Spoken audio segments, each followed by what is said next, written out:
सभी मित्रों को मेरा नमस्कार। और आज फिर एक टॉपिक के साथ में अपन आए हैं और वो टॉपिक है मौलिक अधिकार के अंदर दूसरा जो अधिकार है वो है स्वतंत्रता का अधिकार, जिसका अनुच्छेद है 19 से लेकर 22 तक। तो अपन प्रारंभ करेंगे, अपन समझेंगे।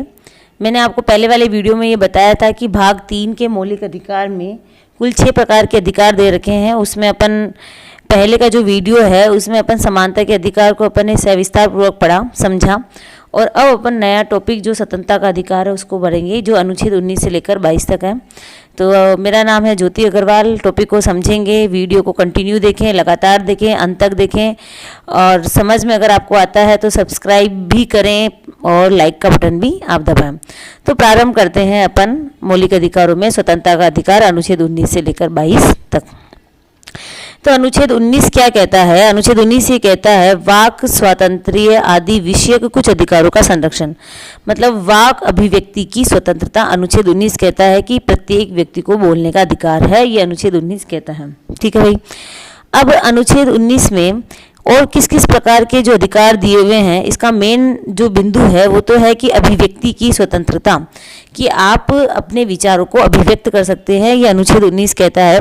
इस अनुच्छेद 19 के अंदर और भी कई स्वतंत्रताएं दी गई है, जैसा कि अपन यहाँ बात करते हैं। तो इसमें मैं थोड़ा सा आपके लिए जूम कर देती हूँ। इसमें अपन देखते हैं, इसमें 6 प्रकार की स्वतंत्रताएं दी गई है। 6 प्रकार की स्वतंत्रताएं कौन कौन सी है? तो अनुच्छेद 19(1) भी है और अनुच्छेद 19(2) भी है। अपना जो भी टारगेट है वो अनुच्छेद 19(1) है। अनुच्छेद 19(1) में सभी नागरिकों को क ख ग घ ङ, ठीक है, जो मैंने बोला है उसको आप ABCD के माध्यम से भी बोल सकते हैं और क ख के माध्यम से भी बोल सकते हैं। तो अनुच्छेद 19(1) में सभी नागरिकों को क्या क्या दिया गया है? तो अनुच्छेद 19 के अंदर अनुच्छेद 19(1) में दिया हुआ है अभिव्यक्ति की स्वतंत्रता। ठीक है। ख में दिया गया शांतिपूर्वक सम्मेलन करने की स्वतंत्रता, कि आप शांतिपूर्वक सम्मेलन कर सकते हैं, बट आप क्या नहीं कर सकते हैं? तो आप जो है वो शस्त्र लेकर सम्मेलन नहीं कर सकते हैं, शांतिपूर्ण आप सम्मेलन कर सकते हैं। तीसरा ग में लिखा हुआ है संघ बनाने की स्वतंत्रता, कि आप संघ बना सकते हैं, बट ये भी है कि पुलिस को संघ बनाने की स्वतंत्रता यहाँ पर दी नहीं गई है। फिर भारत के राज्य क्षेत्र में स्वतंत्र आपात का संचरण, कि आप भारत के किसी भी राज्य क्षेत्र में संचरण कर सकते हैं, कहीं भी आ जा सकते हैं। इस प्रकार की स्वतंत्रता को कोई नहीं छीनेगा। तो सर्वत्र आबाद संचरण की स्वतंत्रता, कि आप भारत के किसी भी क्षेत्र में संचरण कर सकते हैं, जा सकते हैं, पर कर्फ्यू लगे क्षेत्र में आप नहीं जा सकते। भारत के राज्य क्षेत्र में किसी भी भाग में निवास करने और बस जाने की स्वतंत्रता, मतलब आप भारत के किसी भी राज्य में, किसी भी केंद्र शासित प्रदेश में किसी भी जगह पर आप निवास कर सकते हैं। मगर कुछ राज्य ऐसे हैं जहां आपको निवास के लिए पूर्व अनुमति लेनी पड़ती है। इसका जो एग्जाम्पल था वो जम्मू कश्मीर था, बट आपको ये सभी को पता होगा कि अब जम्मू कश्मीर को स्पेशल राज्य के दर्जे से हटा दिया गया है और उसे सामान्य राज्य बना दिया गया है। इसका मतलब ये हुआ कि आप भारत में कहीं भी निवास कर सकते हैं। और इसमें देखो, इसके बाद अपन देखते हैं कि च आना चाहिए था, ये क वर्ण के बाद में च और छ आता है, बट यहाँ पर च नहीं है, सीधा छ आ गया। तो च क्यों नहीं है? क्योंकि 44वां संविधान संशोधन 1978 एक संविधान संशोधन हुआ था, वो संविधान संशोधन था 44वां संविधान संशोधन 1978 में हुआ था, जिसके तहत क्या किया गया? जिसके तहत 19 च जो है 19 च में लिखा हुआ था, 19 च में लिखा हुआ था संपत्ति की स्वतंत्रता। तो इस संपत्ति की स्वतंत्रता को क्या कर दिया गया? हटा दिया गया। इसीलिए अब अपने पास में केवल 6 है, और 6 में क्या है? आजीविका की स्वतंत्रता, कि आप भारत के किसी भी क्षेत्र में किसी भी प्रकार की आजीविका को अपना सकते हैं, पर आप तस्करी नहीं कर सकते हैं, कुछ अपवाद इसके साथ जुड़े हुए हैं। तो अपन ने क्या देखा? अपन ने अनुच्छेद 19 देखा। अनुच्छेद 19(1) में अपन ने देखा कि इसके अंदर कौन कौन सी स्वतंत्रताएं दी गई है, आपको ये क्रम से याद करना है। क के अंदर दिया गया अभिव्यक्ति की स्वतंत्रता, ख में शांतिपूर्ण सम्मेलन, ग के अंदर संघ बनाना, घ के अंदर भारत के किसी भी राज्य क्षेत्र में संचरण करना, भ्रमण करना। उसके बाद में घ में दिया गया है भारत के किसी भी क्षेत्र में निवास करना, और फिर च नहीं है, 6 में दिया गया आजीविका की स्वतंत्रता। फिर अपन आगे बढ़ते हैं और 19(2) की बात करते हैं कि अनुच्छेद 19(2) क्या कहता है? कि उन विषयों का उल्लेख है जिसके आधार पर वाक अभिव्यक्ति की स्वतंत्रता पर रोक लगाई जा सके।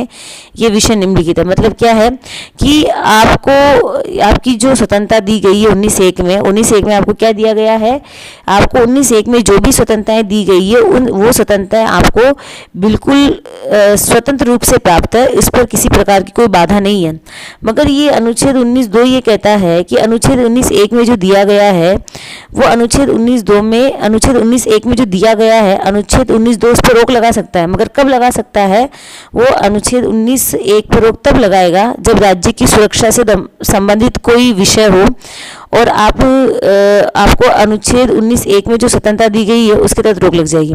विदेशी राज्यों के साथ महत्वपूर्ण संबंध, लोक व्यवस्था, शिष्टाचार या सदाचार, न्यायालय या सदाचार, मानहानि, अपराध, उद्दीपन, भारत की प्रभुता एवं अखंडता। देखो भाई, मैंने जो बोला है अभी, ये 7 जो टॉपिक मैंने आपके सामने बोले हैं, अगर आप इन 7 विषयों को खतरा पैदा होता है अनुच्छेद 19(1) से, अनुच्छेद 19(1) में जो स्वतंत्रताएं दी गई है, अगर उन अनुच्छेद 19(1) की स्वतंत्रताओं से अनुच्छेद 19(2) में जो जितने भी जो टॉपिक्स यहाँ दे रखे हैं, अगर उनको खतरा पैदा होता है तो फिर आपकी स्वतंत्रता क्या कर ली जाएगी, छीन ली जाएगी। ये अनुच्छेद 19(2) बोलता है। मान लो भारत की प्रभुता पे, अगर अखंडता पे कोई खतरा हो तो आपकी स्वतंत्रता छीन ली जाएगी। अनुच्छेद 19(2) ये कहता है कि अपराध के लिए दोष सिद्धि के संबंध में संरक्षण। अनुच्छेद 19(2) ये कहता है कि अगर आपने कोई अपराध किया है या आपने अपराध नहीं किया है तो मतलब ये हुआ कि अनुच्छेद 20 ये कहता है कि अपराध करने पर ही दंड दिया जाएगा। ऐसा नहीं कि आपने अपराध नहीं किया और आपको दंड दे देंगे, ऐसा नहीं है। तो ये जो अधिकार है वो आपको अनुच्छेद 20 देता है। इसमें 3 पार्ट आएंगे। पहला है कार्योत्तर विधि से संरक्षण। अब इसको समझेंगे ये क्या कहता है। कार्योत्तर विधि से संरक्षण ये है कि कोई व्यक्ति किसी अपराध के लिए तब तक सिद्ध दोष नहीं ठहराया जाएगा जब तक कि उसने ऐसा कोई कार्य करने के समय जो अपराध के रूप में आरोपित है किसी प्रवृत्त विधि का अतिक्रमण नहीं किया हो। मतलब क्या हुआ कि अगर आपने जो कार्य किया है उस समय वो कार्य अगर अपराध की श्रेणी में आता तो ही आपको दंड दिया जाएगा, बाकी आपको दंड नहीं दिया जाएगा। मगर अगर आपने अपराध किया है तो ही आपको दंड दिया जाएगा और वो उस समय अपराध की श्रेणी में आता तभी आपको दंड दिया जाएगा। सेकंड है दोहरे दंड से संरक्षण। दोहरे दंड से मतलब कि एक बार अपराध के लिए केवल एक बार ही दंडित किया जाएगा। और आत्माभिशंसन का मतलब है कि स्वयं की गवाही के लिए मजबूर नहीं किया जाएगा। मतलब किसी भी अपराध के लिए अभियुक्त को किसी भी व्यक्ति को स्वयं अपने विरुद्ध साक्षी होने के लिए बाध्य नहीं किया जाएगा।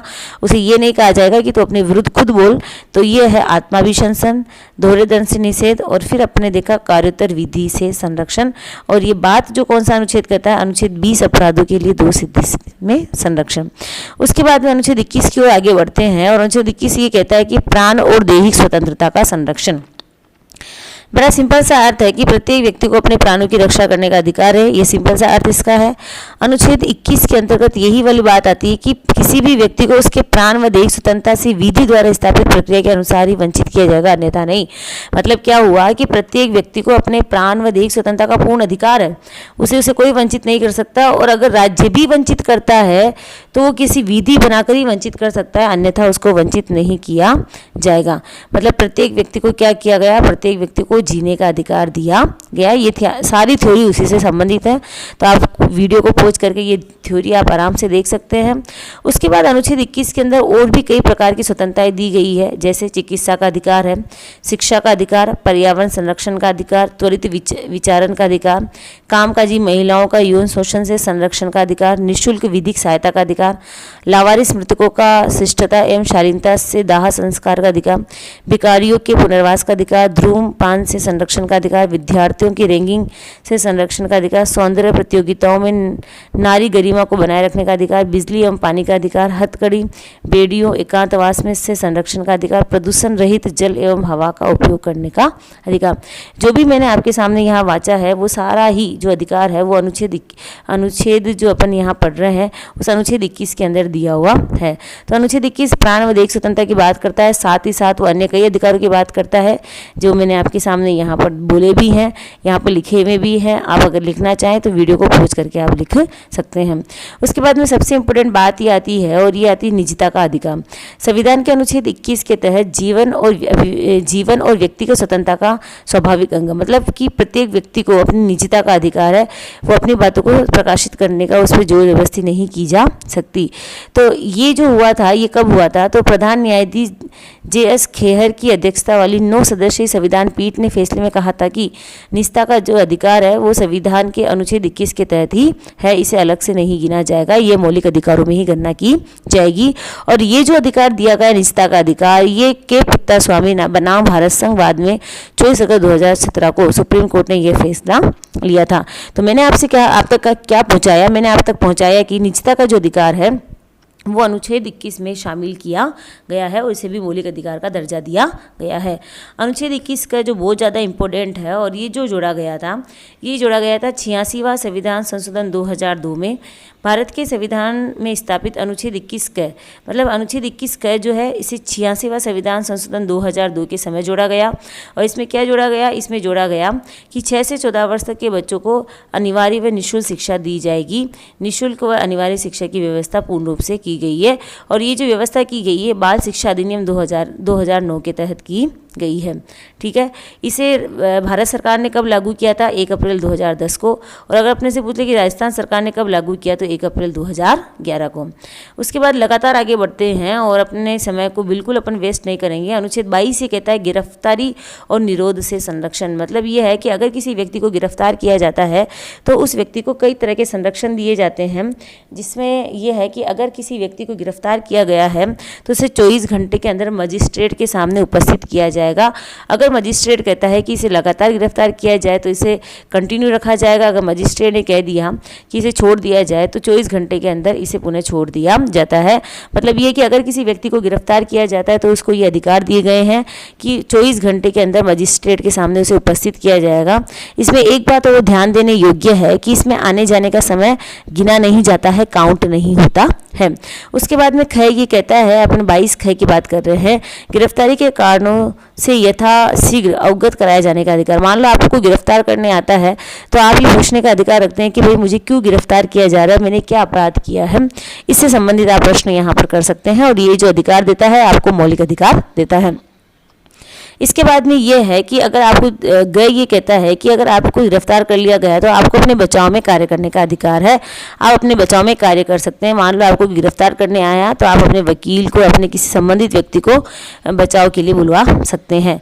तो ये जो अधिकार है, ये जो तीनों प्रकार के जो अधिकार मैंने आपको बताए हैं, अनुच्छेद 22 जिसमें गिरफ्तारी के विरुद्ध अधिकार है कि गिरफ्तार अगर कोई करने आता है तो 3 तरह की शक्तियाँ आपके पास में है। ये तीनों आपके सामने यहाँ दी हुई है।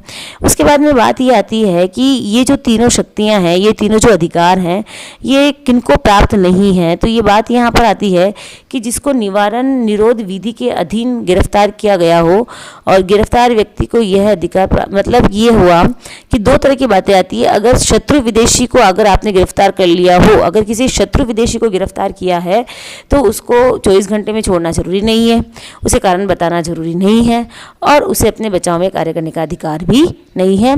और यही सेम बात यहाँ आती है निवारण निरोध विधि के अधीन कि गिरफ्तार व्यक्ति की, अगर जिस व्यक्ति को निवारण निरोध के अधीन गिरफ्तार किया गया उसको भी ये अधिकार नहीं दिए जाते हैं। अब मन में क्वेश्चन आया होगा कि भाई ये निवारण निरोध होता क्या है, तो इसको समझते हैं।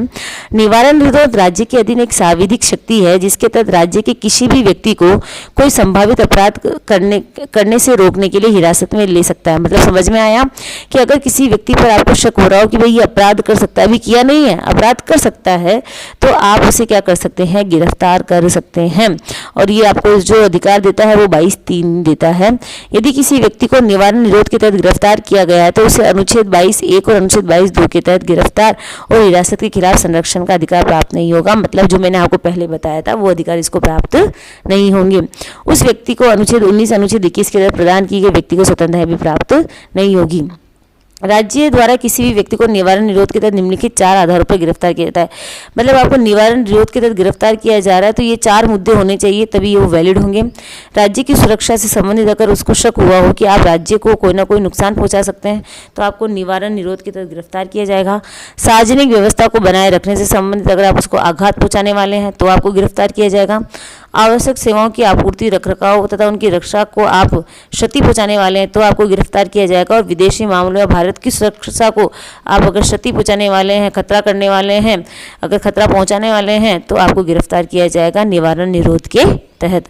तो आपको ये समझ में आएगा कि निवारण निरोध क्या है, कि इन चारों आधारों पर अगर किसी व्यक्ति को शक के आधार पर गिरफ्तार किया जाता है तो ज़रूरी नहीं है कि उसे 24 घंटे में मजिस्ट्रेट के सामने उपस्थित किया जाए, ज़रूरी नहीं है कि उसे कारण बताया जाए और ज़रूरी नहीं है कि उस व्यक्ति को अपने बचाव में कार्य कर सके। अब इम्पोर्टेंट फैक्ट्स अपन यहाँ देखते हैं कि अनुच्छेद 358 और 359 ये क्या कहता है।